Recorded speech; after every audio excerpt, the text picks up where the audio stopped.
મહાદેવનો નાદ ગુંજી રહ્યો છે અને આપણે સોમનાથ દાદાના ધામમાં પહોંચી જઈએ અને ગૌરવ પણ અમારી સાથે જોડાઈ ગયા છે। ગૌરવ, જે રીતે જેમ જેમ હવે દિવસ આગળ વધી રહ્યો છે, જેમ ભક્તોની ભીડ પણ આવી રહી છે, હવે 42 કલાક સુધી મંદિરમાં દર્શન કરી શકાશે। આ વખતે દાદાના ધામમાં શું ખાસ છે જે દર વર્ષે હોતું નથી? ગૌરવ,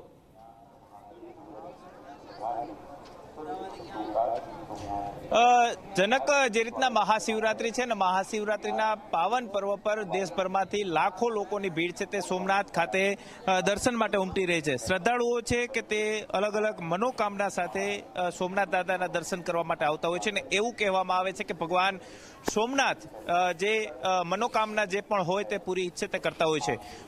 એવી પણ માન્યતાઓ છે અને દંતકથાઓ છે કે જ્યારે ચંદ્રમાને જે શ્રાપ છે તે આપવામાં આવ્યો હતો ને ચંદ્રમા દ્વારા અહીં જે ભગવાન શિવની સ્થાપના કરી અને તેમની પૂજન અર્ચન કર્યું હતું ને ત્યારે શ્રાપમાંથી ભગવાન સોમનાથે તેમને મુક્ત છે તે કર્યા હતા। એટલા માટે જ 15 દિવસ અમાસ અને 15 દિવસ પૂનમ છે તે રહેતી હોય છે।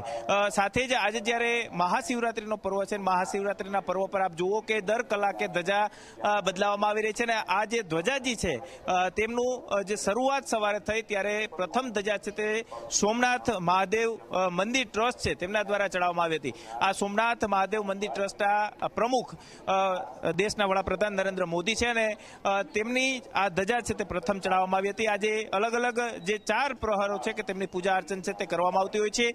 42 કલાક સુધી આ સતત આ મંદિર છે તે ખુલ્લું રહેવાનું છે ને એટલા માટે જ આ મંદિરની અંદર આજે મોટી સંખ્યાની અંદર લોકોની ભીડ છે તે ઉમટી રહી છે।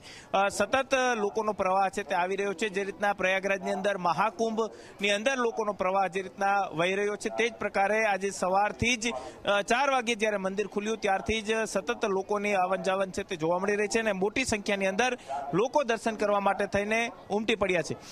દેશભરમાંથી લોકો પ્રયાગરાજ દર્શન કરી અને જે રીતના કાશી વિશ્વનાથ અને ઉજ્જૈન મહાકાલના દર્શન છે તે કરતા હોય છે તે જ પ્રકારે પ્રયાગરાજમાં જે લોકો દર્શન કરવા માટે ગયા છે, સ્નાન કરવા માટે ગયા છે, તે લોકો સોમનાથ દર્શન કરે છે અને સોમનાથ દર્શન કરી અને પોતાની જે આખી જે જાત્રા છે તે પૂર્ણ થતી હોય તેવું લોકો માની રહ્યા છે ને એટલા માટે જ મોટી સંખ્યામાં લોકો અહીં દર્શન કરવા માટે આવી રહ્યા છે।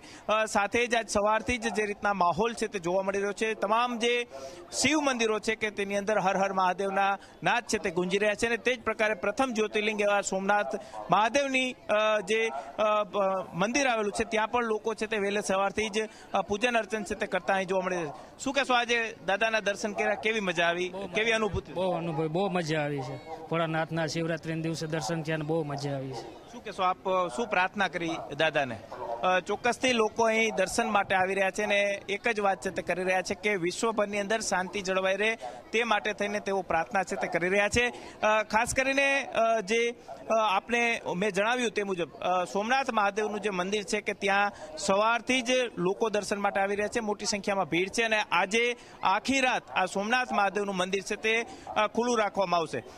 અલગ અલગ જે કહી શકાય કે ભાંગ, ધતુરા સાથે જ અભિષેક અને બિલીપત્ર છે તે લોકો છે તે ચડાવી રહ્યા છે અને સાથે જ જે સોમનાથ આસપાસનો જે દરિયા કિનારો છે ત્યાં પણ ખૂબ જ મોટા પ્રમાણમાં જે શિવલિંગની પૂજા છે તે કરવામાં આવી છે। મોટી સંખ્યામાં લોકોએ આજે શિવલિંગ પૂજા છે તે અહીં કરી છે અને ખાસ કરીને તમામ લોકો દેશભરમાંથી ખૂબ જ મોટી સંખ્યામાં શ્રદ્ધાળુઓ છે તે આજે સોમનાથ આવતા જોવા મળી રહેશે। જી જનક, બિલકુલ બિલકુલ ગૌરવ।